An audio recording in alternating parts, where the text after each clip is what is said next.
Hello everyone, welcome to our Let's Play series of Disco Elysium. This is Colonel RPG as usual, and I'm very happy that you're chose to join me today as we talk, well, maybe we'll talk, with the Insulindian Phasmid.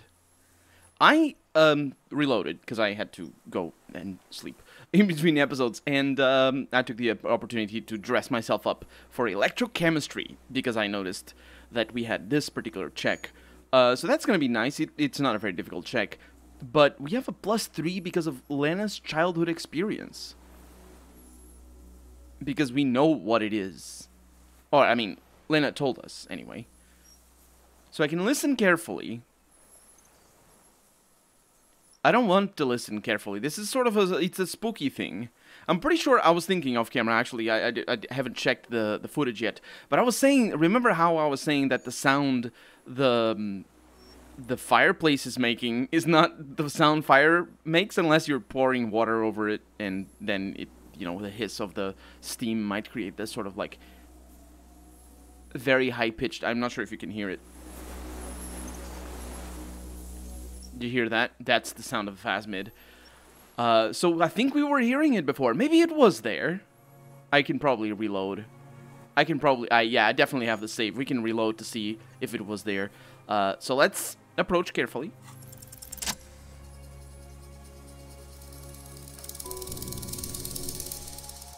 Slowly, with your breath held, you take 2 small steps towards the Phasmid. The creature lets out a series of ultrasonic clicks that swarm around your head like swallows. Like laughter. A sort of happiness, says our empathy. Hissing and clicking, it extends its mandible-like antenna to greet you. You're right below it now, looking up at the colossal chitin of its white limbs. The head of the creature is crowned by reeds, and its eyes are like small droplets of water.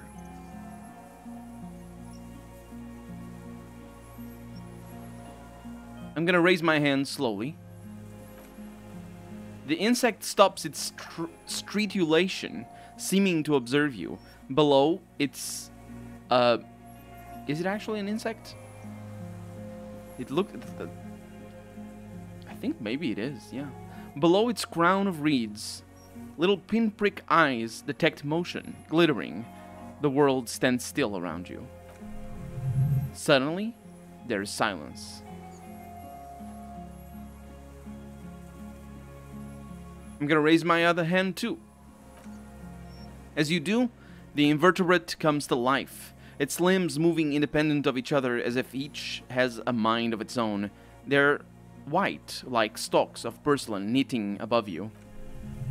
Shifting around in the reeds around it, in the muddy water, you notice some of its hind legs apparently standing on the water from time to time. It's that light. Because it, you know, it can stand on the water. Yeah, some insects do that. This would be just an enormous version of the type of insects that actually do that. I'm not sure how they do, how they float on the water. But it's probably because they have micro fins or something like that that allows them to create, you know, like a contact patch between them and the water so that they don't break surface tension. Hello, I'm Harry. I don't really know who I am. No reply. A total ancient silence comes from its mouth, along with what appears to be some kind of foam. The stridulations of its limbs continue all around. I'm gonna stand on my I think I'm about to get eaten or something. I'm gonna stand on my toes and look more closely. You were right. Little bubbles form on the mouth parts of the creature, on its segmented lower lip. It looks to be foaming slowly. The foam is white and then yellowish. The faintest smell, like you've never felt before. Like burnt roses. I'm gonna whisper, Kim, it's foaming. Careful. It may be poisonous. The lieutenant watches you apprehensively. Hopefully it's not venomous, at least, because I'm not gonna touch it. The foam slowly turns a darker shade, like burned caramel. As the insect moves its mouthparts, masticating, the little bubbles begin to burst, one by one, letting out that same smell, like summer burning.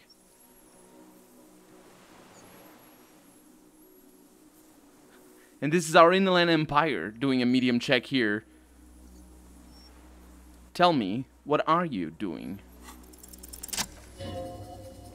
I exist, says the Insulindan Phasmid, setting itself up immediately as a metaphor for something.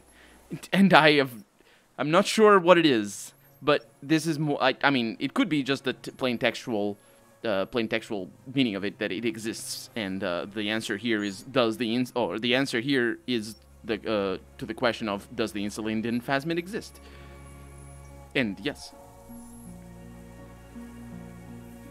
What exactly are you? I am an unknown species of the order of Phantasmodea, endemic to the Insulindian Isla.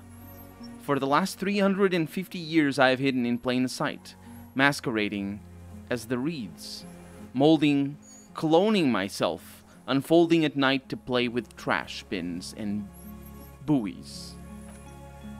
I went unnoticed by the first settlers and the land surveyors of the suzerain, also by the soldiers of the revolution and the officials of the occupation. Even the Seminese islanders who came here first, but did not stay, have not seen me. I have stayed hidden through 4 forms of government and 2 scientific revolutions, until I was accidentally discovered. This is such a weird thing. It's not the first time the game says scientific revolutions, and I still don't know what it means. But anyway, until I was accidentally discovered by a detective of the Citizens Militia in Revachol, district of Martinez, March 51. I am a detective. So am I, says the Insulindan Phasmid. I was born to detect sucrose. Is that how you say that in English? That's sugar. It's just basically well, actually, it's the adjective form.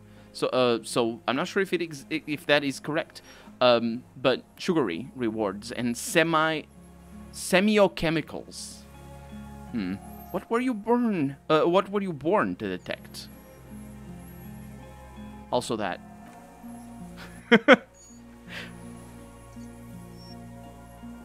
What is this a metaphor for, though? It's gotta be. It's gotta be. I love that line, though. That's amazing.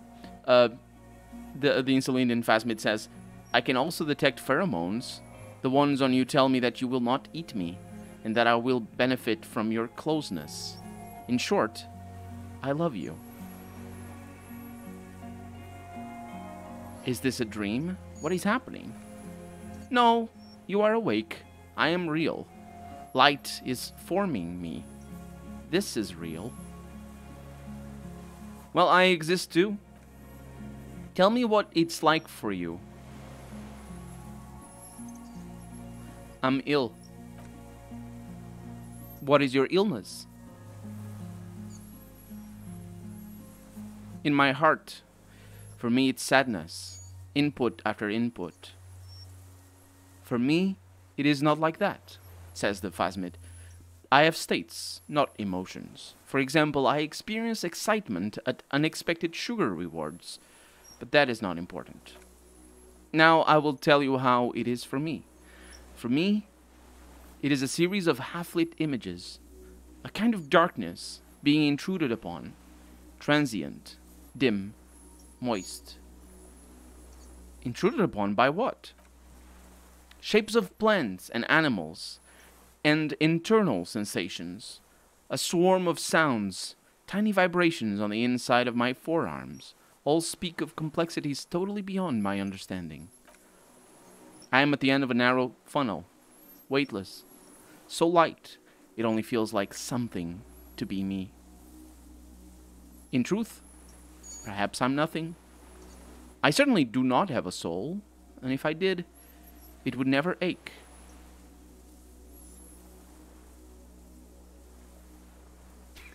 That third line, the fuck is happening to me right now? I think these 2 lines over here I can't, their meaning is inscrutable to me right now. I don't understand what's going on here. These ones are a little bit more evocative. I have some suspicions as to what this might be, but I'll leave them unsaid for now. Well, and we'll see.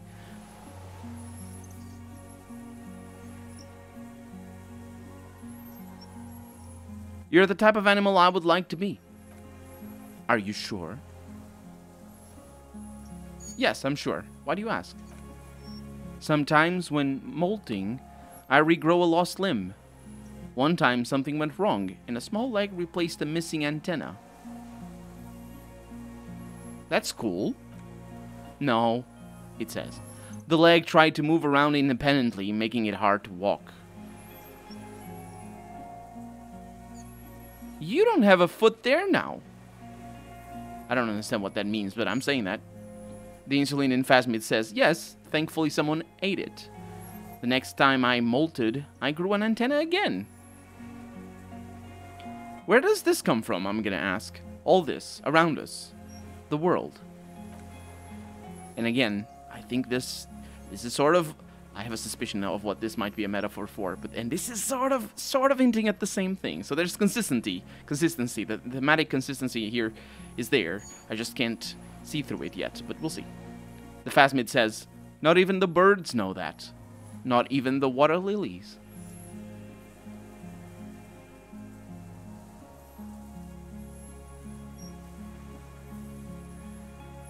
We need to know, I'm gonna say. Perhaps it's sent to us by a god? I think we should eat it. If it's a leaf, you can put it in your mouth. Or a reed. Wait. So...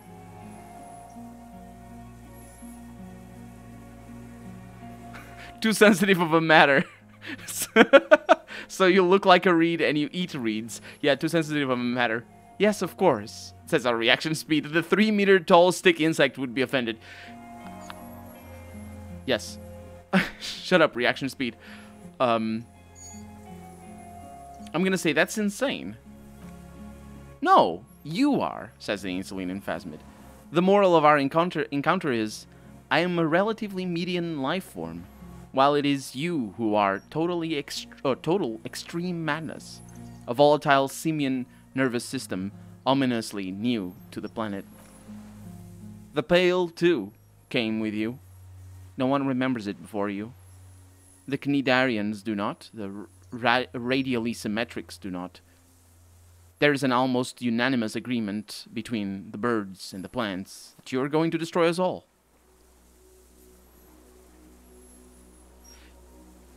Radially symmetric.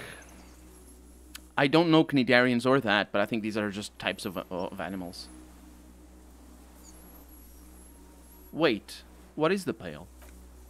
It is a nervous shadow cast into the world by you, eating away at reality, a great unnatural territory.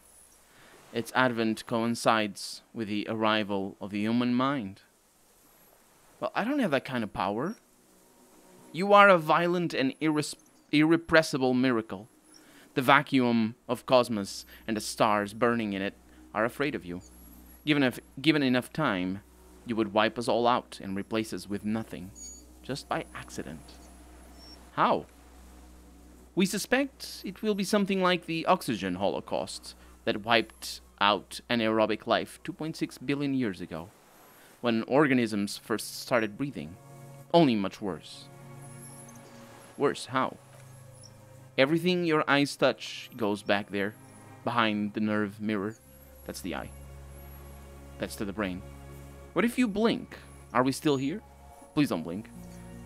What if you misplace us all one day? Or just forget?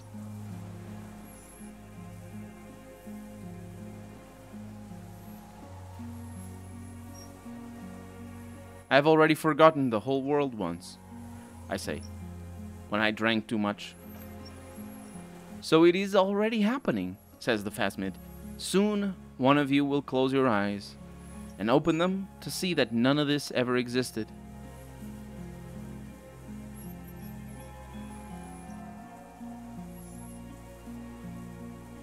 Kim, am I having a violent epileptic seizure? It doesn't look like that, no. What does it look like?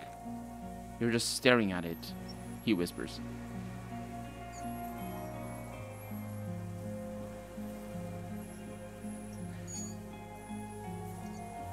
Then I think I'm having a vision about the final fate of mankind. That should be all one word, but still. Okay, says Kim. After a second, the lieutenant asks, is it somehow related to the case?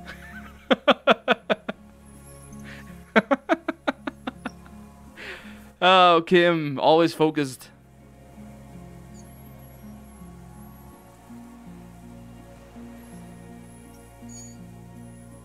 No, I told you what it's about. Our fate. I think we should take the picture, and then you should back away from the unstudied species. Specimen, Kim. Specimen. I know it's similar words, and you're not a scientist, but still. Well, I have to say goodbye now. I have no more thoughts. That was all. No, says the phasmid. There is one more.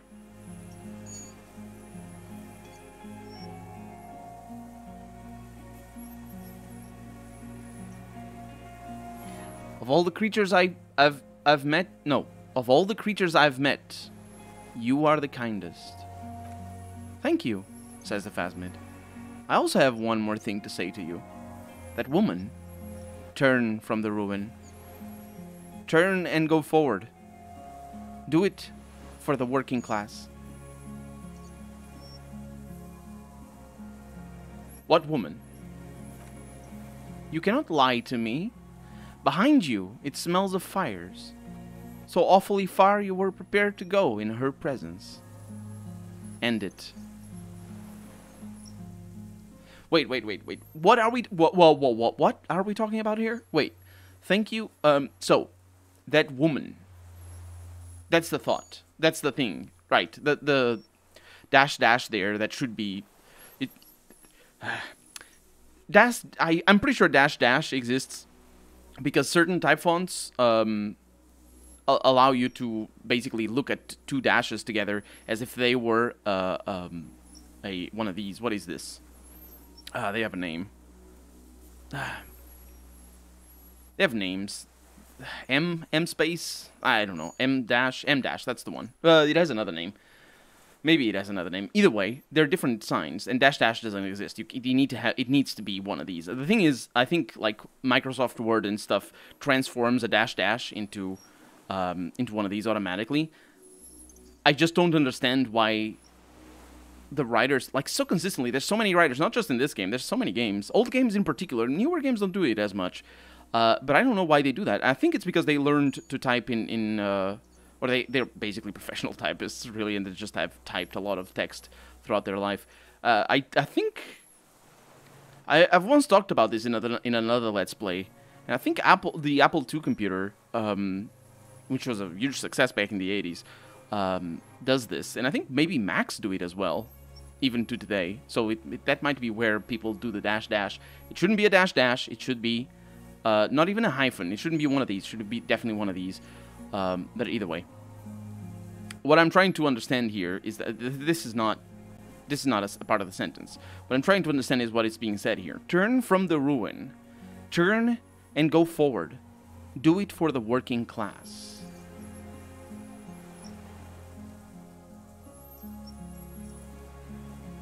What is the ruin? And I asked, what woman? You cannot lie to me. Behind you, it smells of fires. So awfully far you were prepared to go in her presence. End it. I think this must be Dolores Day.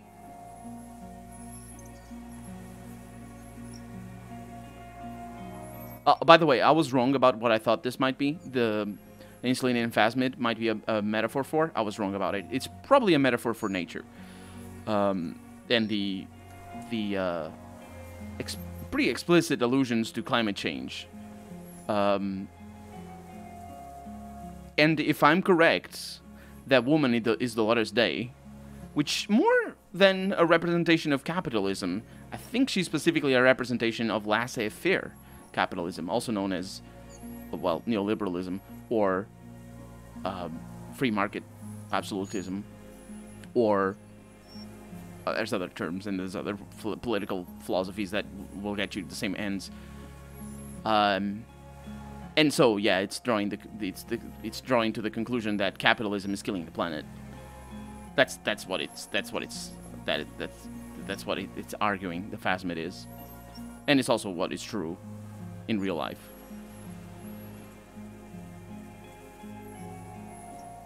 I will. She was middle class. It doesn't take a 3-meter stick insect to tell you that. I have no idea what you mean by middle class. The distinction between middle class and working class is a fallacious one. They're not... You can't talk about it like that. Middle class is still working class. But which makes me think that this middle class might be a fallacious term here. No, I say fallacious, but it's not fallacious. It's divisive. It's supposed to divide poorer people from richer people that still depend on their day-to-day, or at least month or year-to-year income to survive. Everybody's working class. It doesn't matter.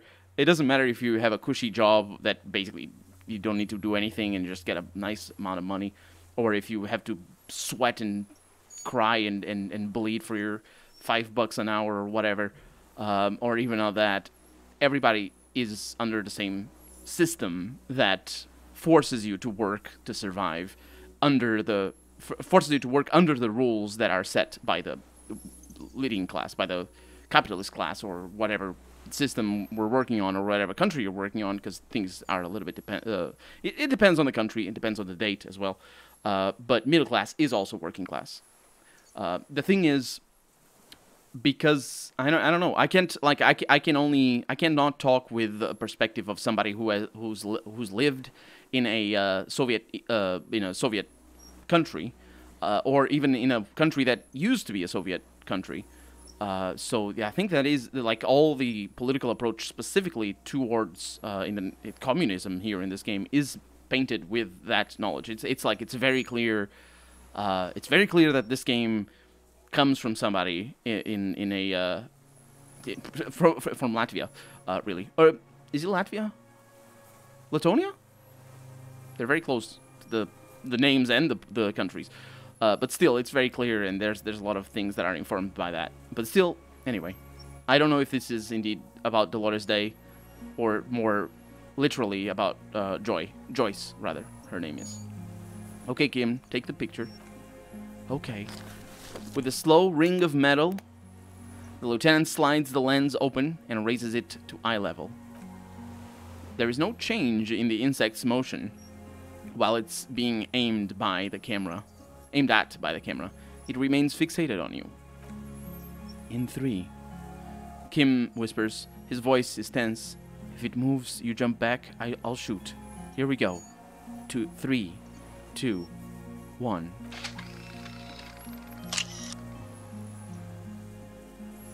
The shrill flash of the camera cuts the air like the blade of a sword. The Phasmid freezes in its bright light, head turned toward the lieutenant, hypnotized by the flash. It stands frozen before you. I got it, you hear the lieutenant whisper as the creature's shade develops onto photo paper in his hand. A polychrome ghost of white streaks against the reeds on the sky, and you as a shadow before it. For all time, says our Inland Empire. I'm gonna carefully pet its scythe-like forearms. I am gonna pet the Phasmid. I am absolutely gonna do that. It could be poisonous, though, but we'll see. The limb before you is incredibly light, like eggshell.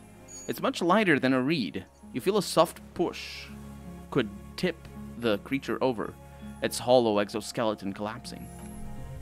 Warning, says our reaction speed.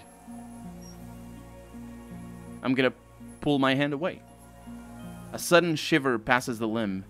Looks like the creature is awakening, wave by wave, from its stupor. We got it. Don't say it. Are you sure? Says our Inland Empire. This may be the only chance we got we get to touch it. No, wait. So I haven't touched it yet. Or maybe I have. Run your hand up the slender limb higher. A small shudder passes the creature's arm. High above you, its black pearl eyes still glisten, mesmerized by the light passing its nervous system. I definitely don't want to touch the whiskers. I'm gonna back off. I'm sure. We got it, Kim. Another shudder pulses through the creature's limbs. Should be an apostrophe there. It jolts back to life like a record, continuing where it left off, in a swaying, praying motion. Even the small black pearls of its eyes do not stray from you. As you're turning away, the phasmid mirrors your movements, stepping on the water. The long limbs carry its feather weight without breaking its surface.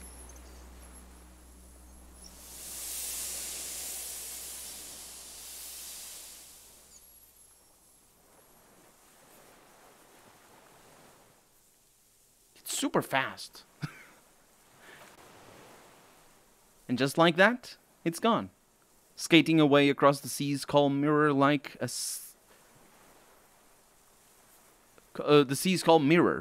skipping stone, leaving nothing but circles on the water. And something under it, in the place it stood, bobbing there, among the reeds. A collection of items. It's gone. The lieutenant looks north, with his hand raised to his brow. What's that in the reeds? Well, it's the end of the episode. For right now, I'm Colonel RPG, and this has been Disco Elysium. I really hope you've enjoyed it, and if you did, go ahead and leave a comment. Like the video if you want to see the next episode come out sooner rather than later. But above all, thank you so much for watching, and I hope I'll see you next episode. Bye-bye.